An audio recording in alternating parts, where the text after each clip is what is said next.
Hello everyone, Santier here, and for some reason OBS is being weird and won't let me move it around, so I might be looking down some to be checking it.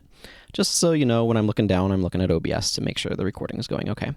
Anyway, this is my life and channel update for December of 2024, and so lots of things happened this month. Let's just start backwards a little bit. I just got back not too long ago, maybe half an hour, from seeing Sonic the Hedgehog 3, that movie in theaters with my sister. Overall, enjoyed it. I'm not going to talk a whole lot about it because I don't want to spoil anybody who's still looking forward to seeing it or whatever.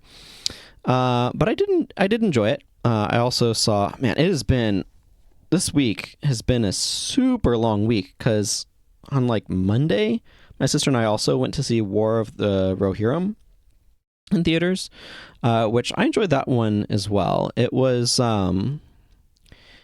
it felt competently written. There are a few things that I had issues with, particularly visually. There's a mixture of more hand-drawn style animation with 3D backgrounds that, especially at the beginning, was kind of jarring, although that was less of an issue later on. But it felt like the writing was competent, that they set things up well, that they weren't trying to do any of this fancy trick the audience nonsense.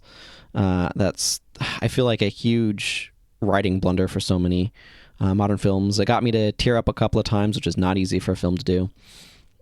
So I enjoyed that one as well. It felt like it had more substance to it than the Sonic the Hedgehog 3 movie, but Sonic the Hedgehog 3 was a fun ride. So let's kind of go over this month. One thing you'll notice is I don't think I streamed at all this month. There's a very good reason for that. And that reason is I subscribed to Crunchyroll again and have been watching a lot of anime. And I mean a lot, so I have not had time to stream. I've kind of come to terms with the fact that for me, streaming will never be more than just a hobby. For it to be anything more than that, I'd have to, I don't know, have a schedule and be consistent. And it's just, I'm too much of a temporal chaos goblin for that to work. So, yeah. So it'll be a hobby that I'll do sometimes when I feel like it. And that's unfortunately just kind of the state that it needs to be. I am grateful to all the people who have been watching the, it's 4 years old now, but the slow playthrough, the Guild Wars 1 slow playthrough, that's still getting traffic and still getting new comments and stuff. And I really do appreciate all the people who are watching that. So I am grateful for that. But yeah, so I've been watching a lot of anime. I'm not going to try to go over all the different things that I've been watching because there's been a lot of different things, and I would have to look through my watch history to see what they have all been. But as I look through my my dear patrons entry titles for this year, it's and then I watched a lot of anime and stayed up too late, which has definitely been a problem. But there's been some other good things that have been going on. I've not just been watching anime. There's been the whole build up to Christmas, which I enjoyed, although it's been very weird. I really wish we'd gotten snow. I know that's not great for the area that I live. We don't get enough snow for us to have any sort of infrastructure for it, and it's a very hilly area. And just in general, the greater Seattle metropolitan area has got a lot of hills, which means that when things get icy, it's very hard to get around, and that becomes a problem for people. But man, the ambiance of snow is just so good for making things feel right. But the holiday season also means that Winter's Day has been going on in Guild Wars 2 land. I haven't dipped into Guild Wars 1 for it at all at this point, and I don't know if I will or not, but I have been enjoying it in Guild Wars 2. I've not been going anywhere near as aggressive as I did last year, and I think that's been for the best. Helps keep me from burning out on the stuff that it has going on. But man, do I feel how much slower it is to get snowflakes than candy corn.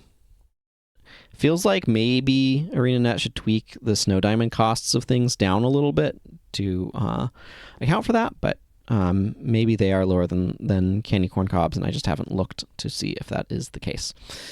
So another thing that I want to talk about that kind of in some ways was inspired by Guild Wars 2 is one of the things I noticed is Guild Wars 2 dailies are really good about getting me to jump on the game for half an hour or something roughly at least each day, just to like do those daily things, make those little bits of progress towards stuff. And I got thinking to myself of like, okay, this is really working to get me to do things. It'd be great to do something like this in real life. And so I actually have started doing what I'm considering real life dailies of like, these are things that I want to make sure I'm making at least a little bit of progress on each day. So I'm going to make a daily out of it, basically. And so there are 4 things on that list. One of them is an exercise thing, either push-ups or sit-ups. And I'm alternating, and I'm also taking Sundays off from doing the dailies. But weekdays I'm alternating between push-ups and sit-ups because I need to get more exercise in my life. And then I want to get at least a little bit of writing work done on one of my writing projects. I have an article that's in progress right now. I'll talk about that a little bit later, actually, I think. I have a game that I'm working on. I should talk about that a little bit more later, too, just how that's been going. So I want to make a little bit of progress in that, and I want to do some sort of art thing. So right now I have a sketch pad that I've been drawing in. If you want to see stuff from that, I'll periodically post screen, or it's not a screenshot if I'm taking a picture of a piece of paper. Whatever. But I will periodically post pictures of that to my Blue Sky. So if you want to see those, you can go there. I've got development of skill to do, but it's a work in progress. But yeah, so I mentioned writing projects. Right now, I've kind of got a couple of different writing things going on. My primary focus is on an article examining I'm trying to understand morality at a like conceptual level. Like, how do people understand and construct their, like, how's morality understood and constructed? And it'll make more sense when you read the article. It's hard to summarize as a topic. But I found the color philosophies of Magic the Gathering to be really useful for processing this sort of stuff. And it has been very useful here as well. It doesn't necessarily mean it's an exhaustive way of understanding things, but it's a fairly comprehensive one, and it's really been helping me to sort of mentally process my way through morality and what morality looks like, and in particular, how different understandings of morality, because here's the thing, morality is subjective, and you're not going to be able to convince me that it is not subjective. Because, like, yes, there's a lot of common threads. People agree that murder is wrong, that stealing is typically considered wrong. But then there are people who do steal, and how do they get themselves to the point where they're like, okay, well, this is something I'm going to do. Do they do it knowing it's wrong? Do they have some sort of rationalization in their head? Like, morality, however, has a lot of very subjective elements to it. And, like, this is really important to try to wrestle with and to work through, I think, at least where I'm coming from. Because, like, the way that I kind of view it is that morality has some sort of core, in my opinion, that is a type of love, a type of caring love that sees the humanness of other people, but, like, it has to be melded with justice. So the core of morality is this combination of caring love and justice, which are almost inseparably entwined with each other. They are two sides of the same coin, and they are held in tension with each other, because the caring love, like, recognizes the need for justice in response to the pain that is caused to an individual, but also recognizes and wants to have mercy towards the one who caused that pain, because it also cares about that person, right? It is held in tension between love and justice, and it's a swirling tension thing that's at the heart of morality. But in my opinion anyway, at the heart of morality. Other people might put other things at that heart, and that's one of the things that's really tricky, is you have to understand what is the underlying moral philosophy. And then what we do is we inevitably put lenses over this in order to be able to project out from that. And we call these things rules or laws or whatever else. They are the way that we understand that moral core and how to apply it into our lives and into the world. And so I'm like trying to process and parse through this stuff and understand morality at a fundamental level. Like, it feels like I'm doing the equivalent of, like, in physics, trying to understand things at an atomic or quantum level, and I'm trying to apply that same level of scrutiny and fundamental understanding to the concept of morality. That's what it feels like I'm trying to do. And this I don't think this article is going to get there, but I think it's a step on the way of getting there, if that makes sense. So I've been working on that. I also have a book that I'm going to want to write about the social constructs. But I'm not going to go into detail on that right now because I've just like kind of got an outline. But I feel like that's something that I want to write and I want to process through. Because so much of the world that we know, the way that the world is just in our heads, and I want to explore that. But after I finish the current article that I'm working on about morality, the next one is definitely going to end up being, because I don't know when I'm going to finish that one. I mean, I'm plugging away at it, and it's getting there, but it's still got a little ways to go. But once I finish that one, the next article is definitely going to be a follow-up to the year in review and like looking ahead article that I wrote was it January? Probably. I don't know. I wrote early last year, where I was where am I at and where do I want to go forward? So what I'm planning on doing for that one is I want to look at the goals that I had in that one of like things that I wanted to be working on, and I want to just like, where am I at on this? How is this going? And what are my updates for what I'm looking for towards this coming year? I think that's just going to be something that's going to be good to do in January. So that's writing stuff. The game that I'm working on, I mean, off and on, I've worked on games on RPG Maker MV. I'm feeling good about this one because I am trying really, really hard to make sure I don't put artificial barriers in my way. So I think the core system mechanics are good enough to where I'm not going to run into problems with them. I might find out that I do later, but I think that they're in a good enough spot that I'm not going to run into too many problems with them. And the areas where I will otherwise get into trouble is if I don't make it enough of a me type game, like a way for me to express myself. And part of what happens with that is if I get too bogged down in like lore and world building, and this is the struggle for me, is that I really, really like the intricately, carefully crafted lore and world building and stuff of a FromSoft game. An Elden Ring or Dark Souls, they do a really good job of constructing a very cohesive set of lore. I can't do that. Like, the problem is I am big time a pantser creative.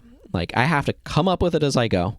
And if I am not doing that, if I'm trying to figure out all of these details of this intricate lore that is informing the design of everything, I'm going at it absolutely backwards to how my brain works, and I will get stuck. And that has happened so many times where I've just gotten myself stuck in some way or another. So I'm going full, this world does not have to make sense. There will be some through lines, and maybe I will be able to overlay a layer of sense onto it, but I ain't caring. Like, I have to not care. I have to just be like, this is a fun little idea. I like this idea. I'm going to roll with it. And so, like, navigating the world is going to be kind of nonsensical, and, like, it's going to be very me because it has to be very me for me to be interested in it. And hopefully There'll be enough fun little jokes, and it'll be a lighthearted game that people can enjoy the mechanics of, and enjoy being like, I don't know what's going to happen next because this game is weird, in a way that they enjoy. And that is what I'm hoping for. I'm going to try to avoid the things that get me to get stuck. Yeah, so that's kind of where my mental process is at with that right now. I'm happy with some of the things I'm developing so far with it. I know some of the things that I want to do. I have ideas that are still interesting me. And try not to go too overboard on various aspects. But like the main plot, such as there will be, because I don't want to get too bogged down in any of that sort of thing either, is more or less like, here's an adventuring party, and your goal is just to become like one of the best adventuring parties in the world. That's it. That's all your goal is. There's some small goals that some of the characters might have that you'll potentially accomplish, or not, depending upon how you feel like playing the game. But your objective is just to get to the, like, I've been watching so many like fantasy isekai type anime that have this idea of adventurers, guilds with ranks. And you know what? My goal here is just like, cool, you are in charge of a party and your goal is to get to maximum rank.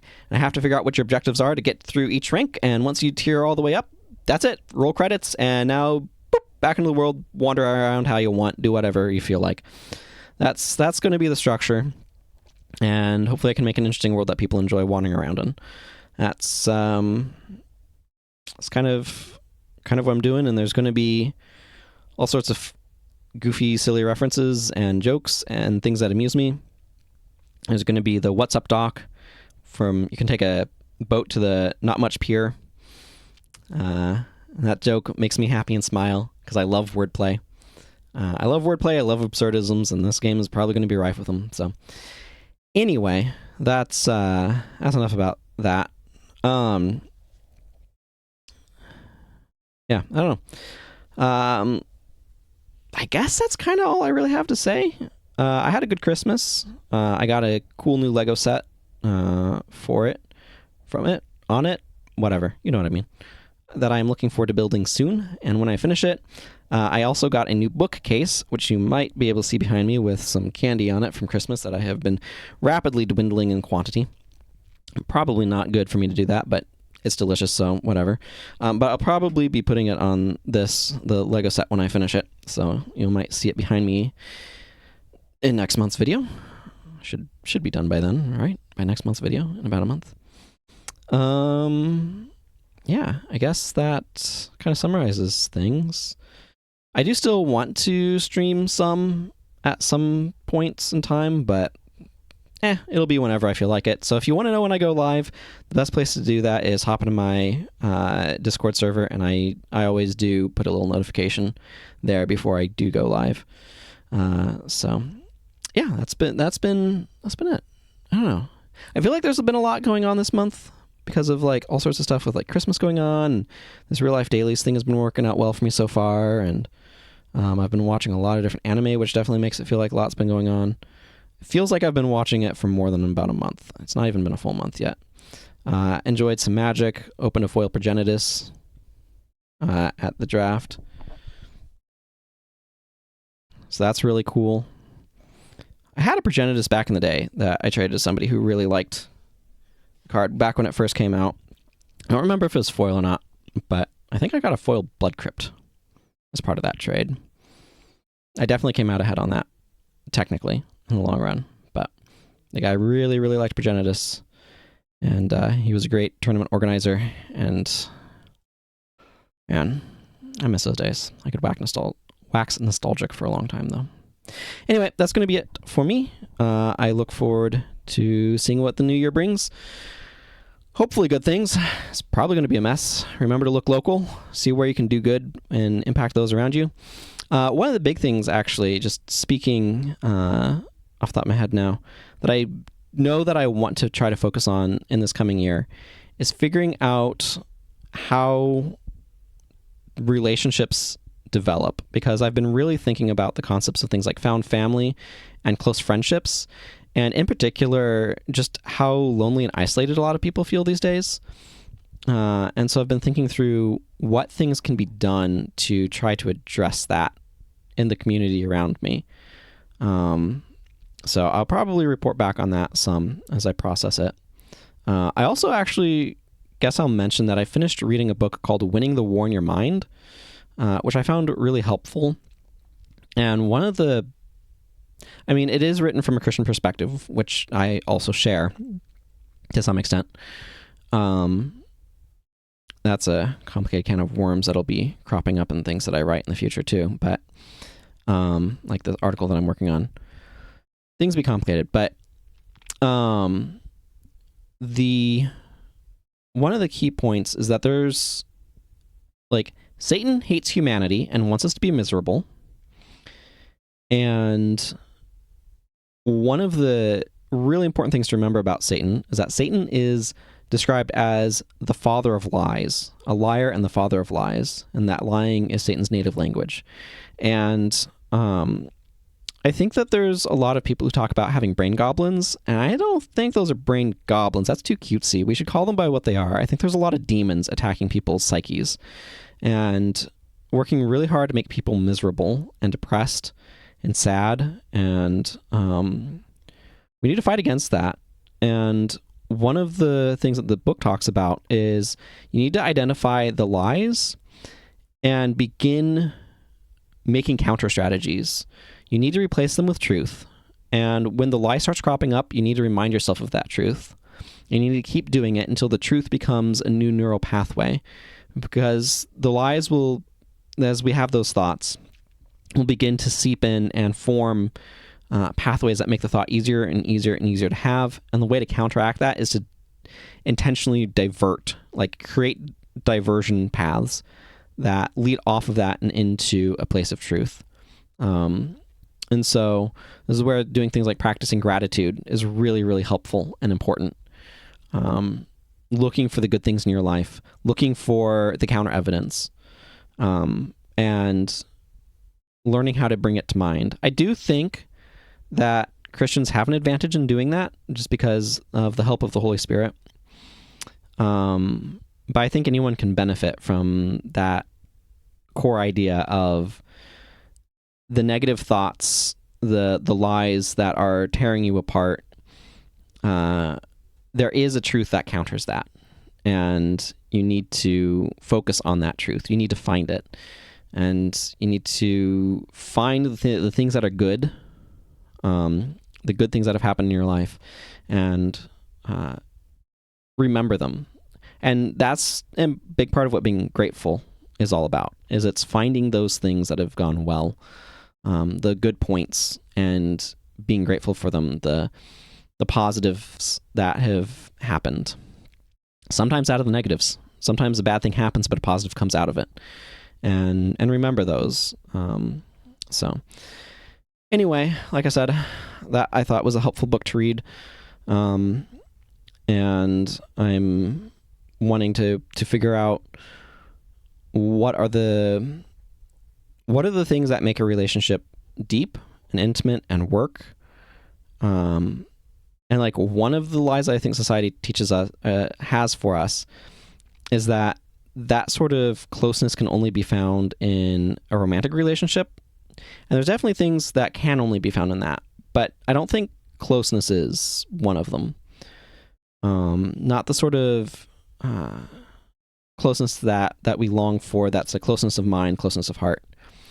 And so that's something that I'm going to want to learn more about and find a path towards. So anyway, that's going to go ahead and wrap it up for me now. Finally, I know I've had like so many false endings. It might as well be Return of the King. Not that I complain about that. I actually like how many endings it has, how many denouements. But so until next time, everyone, take care. Happy New Year, and may you be well. Goodbye.